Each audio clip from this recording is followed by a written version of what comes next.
Hello everyone. Welcome to Success with Rai Academy. 10 फरवरी 2021 के दैनिक जागरण के राष्ट्रीय संस्करण को आज की इस वीडियो में डिस्कस करेंगे। तो चलिए वीडियो को शुरू करते हैं। सबसे पहले अपनी मोटिवेशनल लाइन को देख लेते हैं। जिंदगी में एक बात हमेशा याद रखना, जहां स्ट्रगल नहीं होता वहां सक्सेस भी नहीं होती। अगर दुनिया में कोई भी चीज, कोई भी सफलता बिना मेहनत के मिलती होती तो हर व्यक्ति सफल होता। ये बात हमेशा याद रखिएगा। और आपको पता है कि जो सफलता होती है वो किसी भी शॉर्टकट से नहीं मिलती है कि आपने रात भर पढ़ा और कोई एग्ज़ाम क्लियर हो गया। ऐसा कभी भी नहीं होता है। इसलिए हमेशा मेहनत करते रहिए और कभी भी मेहनत से मुंह न छुपाइए। जितना आप ज़्यादा मेहनत करेंगे, जितना हार्ड वर्क करेंगे, सफलता उतने आपके करीब पहुंचेगी। अब चलिए आज के न्यूज़पेपर को शुरू करते हैं। National news. सबसे पहले नेशनल न्यूज़ में दो न्यूज़ हैं कि 6 मार्च तक पहली डोज देने का काम पूरा करें। ये स्टेटमेंट दिया है स्वास्थ्य मंत्रालय ने। दूसरी न्यूज़ है कि सरकार की यहाँ पर सख्ती होगा। सख्ती देख ट्विटर ने 126 यूआरएल ब्लॉक किए हैं। तो जो कोरोना वैक्सीन लगाई जा रही है, इसमें फ्रंट लाइन वर्कर्स को, जैसे कि डॉक्टर्स हो गए, सफाई कर्मी हो गए, स्वास्थ्य कर्मी हो गए, और जो पुलिसकर्मी जो उनकी देख रेख में रहते हैं, इनको सबसे पहले जो डोज लगाई जा रही थी कोरोना वैक्सीन की, और उसकी अंतिम तिथि कर दी गई है कि 6 मार्च तक इस पूरे काम को पूरा कर लिया जाए। कोरोना संक्रमण को रोकने के लिए टीकाकरण अभियान को गति देते हुए स्वास्थ्य मंत्रालय ने सभी स्वास्थ्य कर्मियों और फ्रंट लाइन वर्कर्स को वैक्सीन की पहली डोज देने की समय सीमा तय कर दी है। स्वास्थ्य मंत्रालय ने साफ कर दिया है कि पहले से पंजीकृत स्वास्थ्य कर्मियों को वैक्सीन की पहली डोज देने का काम 24 फरवरी तक और फ्रंट लाइन वर्कर्स का टीकाकरण 6 मार्च तक किसी भी स्थिति में पूरा कर लिया जाए। स्वास्थ्य मंत्रालय के मुताबिक स्वास्थ्य कर्मियों के टीकाकरण में बिहार देश में सबसे आगे है। स्वास्थ्य सचिव राजेश भूषण के अनुसार राज्यों को स्वास्थ्य कर्मियों के टीकाकरण का काम 20 फरवरी तक पूरा करने को कहा गया है। सरकार ने कोरोना वैक्सीन की और 1.45 डोज की खरीद के लिए ऑर्डर जारी किए हैं। इसमें से 1 करोड़ डोज सीरम इंस्टीट्यूट से और 45 लाख डोज भारत बायोटेक से खरीदी जाएगी। नेक्स्ट है कि सरकार की सख्ती के बाद ट्विटर ने 126 यूआरएल ब्लॉक कर दिए हैं। देखिए, ये न्यूज़ इसलिए है क्योंकि जो किसान आंदोलन चल रहा है उसमें अब बाहरी लोग, यानी कि देश से बाहर से जो उस पर प्रतिक्रिया आ रही है किसान आंदोलन को लेकर, सरकार विरोधी, उस पर सरकार पूरी तरीके से सख्त है।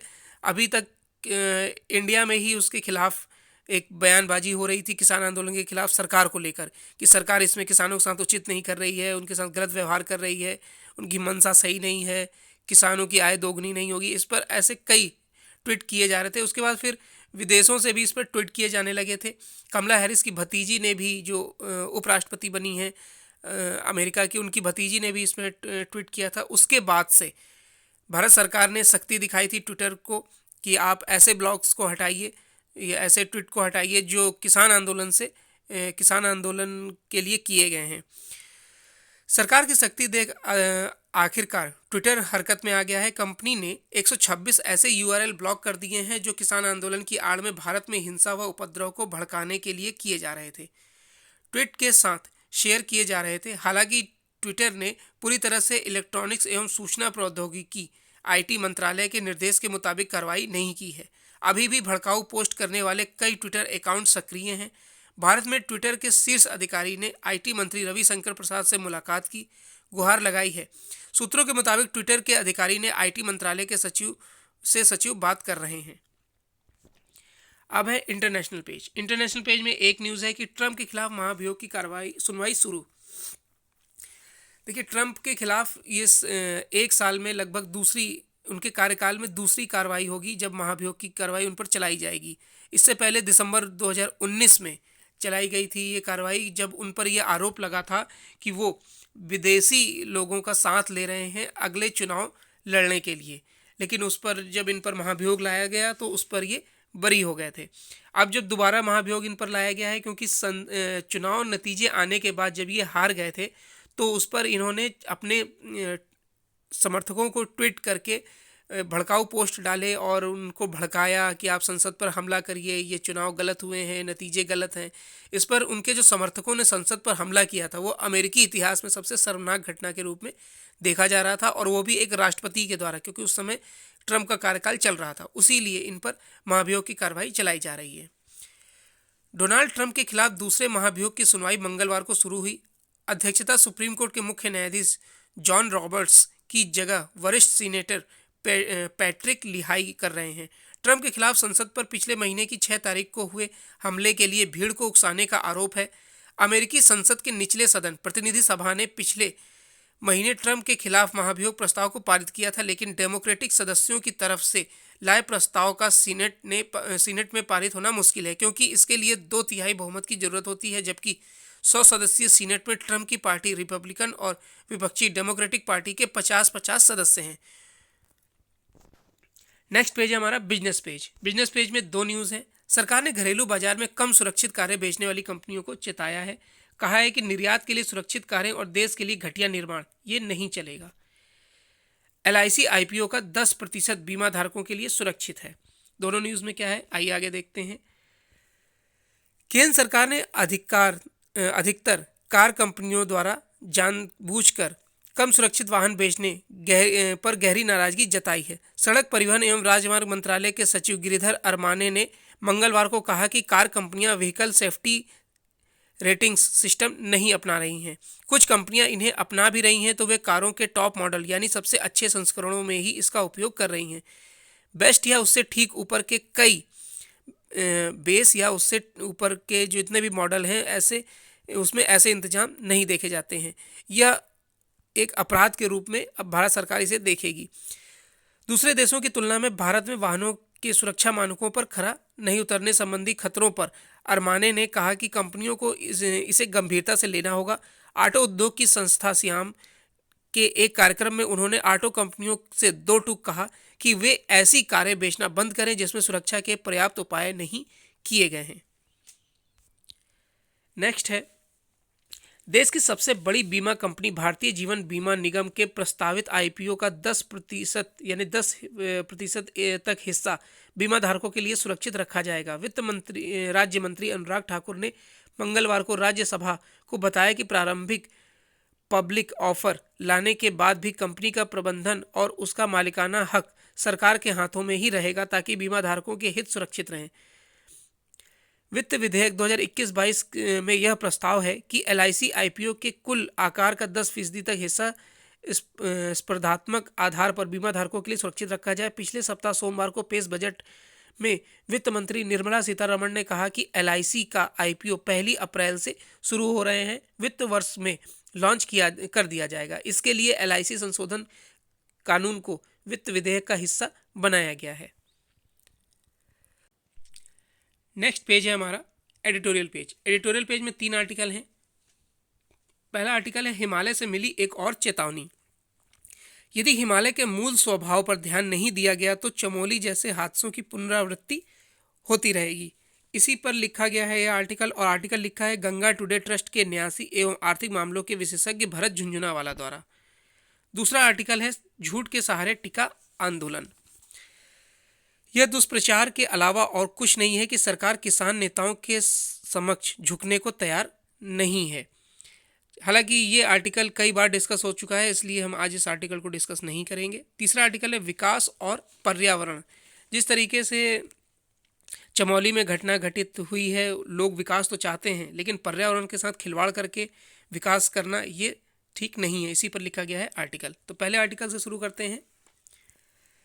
भारत का भूखंड एक भीमकाय पत्थर की चट्टान पर टिका हुआ है जिसे इंडियन प्लेट कहते हैं। यह प्लेट धीरे धीरे उत्तर की ओर खिसक रही है जहां वह तिब्बत की प्लेट से टकरा रही है। इन दोनों प्लेटों के टकराने से हिमालय, विशेषकर उत्तराखंड का क्षेत्र भूकंप से पीड़ित रहा है। पिछले 20 वर्षों को छोड़ दें तो लगभग हर 10 वर्षों में के दौरान उत्तराखंड में एक भूकंप आता रहता है। पिछले 20 वर्षों में कोई बड़ा भूकंप न आने का कारण यह हो सकता है कि टिहरी बांध में पानी के भारी भंडारण से इन दोनों प्लेटों के टकराव के बीच एक दबाव बन गया है जो उन्हें टकराने से रोक रहा है। हालांकि भारतीय प्लेट उत्तर की ओर खिसक तो रही है, इसका दबाव भी बन रहा है और इसके आने वाले समय में भूकंप की आशंका बनी हुई है। गत रविवार को ऋषिगंगा में ग्लेशियर का स्खलन ऐसे टकराव से उत्पन्न कंपन के कारण हुआ हो सकता है। इसमें ऋषिगंगा के नीचे तपोवन, विष्णुगाड़ परियोजना की सुरंग बनाने के लिए किए गए विस्फोट से उत्पन्न कंपन की भूमिका भी हो सकती है। यद्यपि वैज्ञानिकों की राय है कि विस्फोट की तरंगें दूर तक नहीं जाती, फिर भी सूक्ष्म तरंगों का ग्लेशियर पर प्रभाव हमें ज्ञात नहीं है। वर्तमान में जल विद्युत परियोजनाओं आर्थिक दृष्टि से अप्रासंगिक हो सकती है। नई परियोजना से निर्मित बिजली की कीमत वर्तमान में 7 से 10 रुपए प्रति यूनिट पड़ रही है, जो सौर ऊर्जा की तुलना में 3 गुनी है। हालांकि सौर ऊर्जा दिन में उत्पादित होती है, जबकि बिजली की जरूरत सुबह और शाम होती है। फिर भी दिन की ऊर्जा को सुबह और शाम की ऊर्जा में परिवर्तित करने का खर्च मात्र 50 पैसे प्रति यूनिट आता है। इसलिए सुबह और शाम की सौर ऊर्जा 4 रुपए में आसानी से उपलब्ध हो सकती है। इसके अतिरिक्त जल विद्युत परियोजना का हमारी पारिस्थितिकी पर दुष्प्रभाव पड़ता है।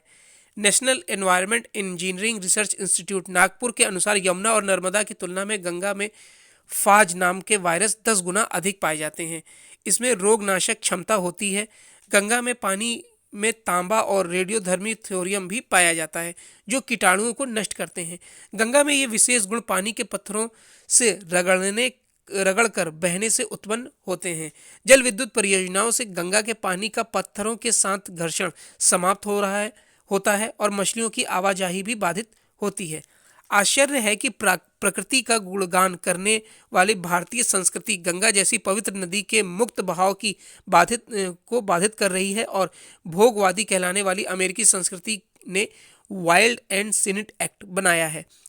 इस कानून के तहत नदियों के विशेष हिस्से को वाइल्ड एंड सीनिक घोषित कर दिया जाता है। इसके बाद उन हिस्से में पशु चराने की भी अनुमति नहीं होती, उन्हें बिल्कुल नैसर्गिक रूप में रखा जाता है। अमेरिका में कई जल विद्युत परियोजनाएं सिर्फ इसलिए बंद कर दी गई क्योंकि वहां के लोग बहती नदी में नहाने, नौका चलाने और मछली पकड़ने का आनंद लेना चाहते हैं। हमें प्रकृति की केवल प्रशंसा करने के स्थान पर उसे वास्तविक रूप से साकार करना चाहिए। आर्थिक विकास का प्रकृति के साथ संतुलन बनाना चाहिए। चमोली की आपदा हमारे लिए खतरे की घंटी है। इसका संज्ञान लेकर हमें देश की सभी नदियों के मुक्त बहाव को सुनिश्चित करने और उनकी पारिस्थितिकी बचाने के उपाय करने होंगे। हमें पृथ्वी शांति, राप शांति, रोषधय शांति, वनस्पतय शांति के मंत्र को ईमानदारी से लागू करना होगा। देखिए, नेक्स्ट आर्टिकल जो है वो किसान आंदोलन से रिलेटेड है और कई बार इस पर डिस्कशन हो भी चुका है, तो इस आर्टिकल को आज हम डिस्कस नहीं करेंगे। नेक्स्ट है विकास और पर्यावरण। उत्तराखंड में आई आपदा में फंसे लोगों को बचाने के लिए जिस तरह मरीन कमांडो को मोर्चा संभालना पड़ा है, उससे यही पता चलता है कि राहत और बचाव काम कितना दुष्कर है।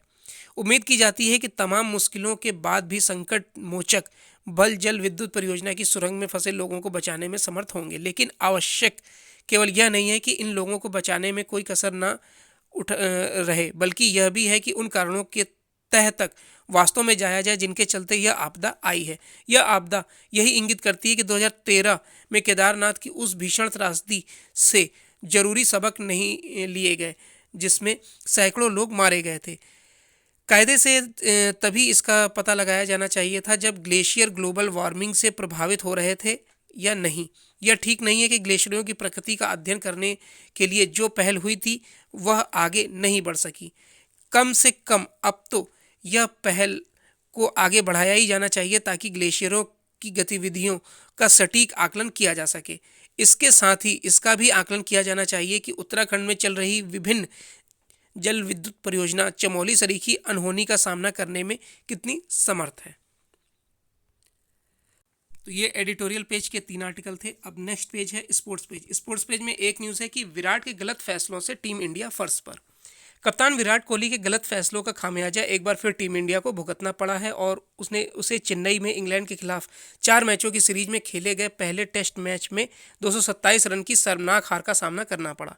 420 रन के लक्ष्य के आगे टीम इंडिया दूसरी पारी 5वें व अंतिम दिन 58.1 ओवर में सिर्फ 192 रनों पर ढेर हो गई। भारतीय टीम को समेटने में बाएं हाथ के स्पिनर जैक लीच, जिन्होंने 4 विकेट लिए, और अनुभवी तेज गेंदबाज एडरसन ने, जिन्होंने 3 विकेट लिए, महत्वपूर्ण भूमिका निभाई है। इस टेस्ट मैच को जीतकर इंग्लैंड ने सीरीज में 1-0 की बढ़त बना ली है।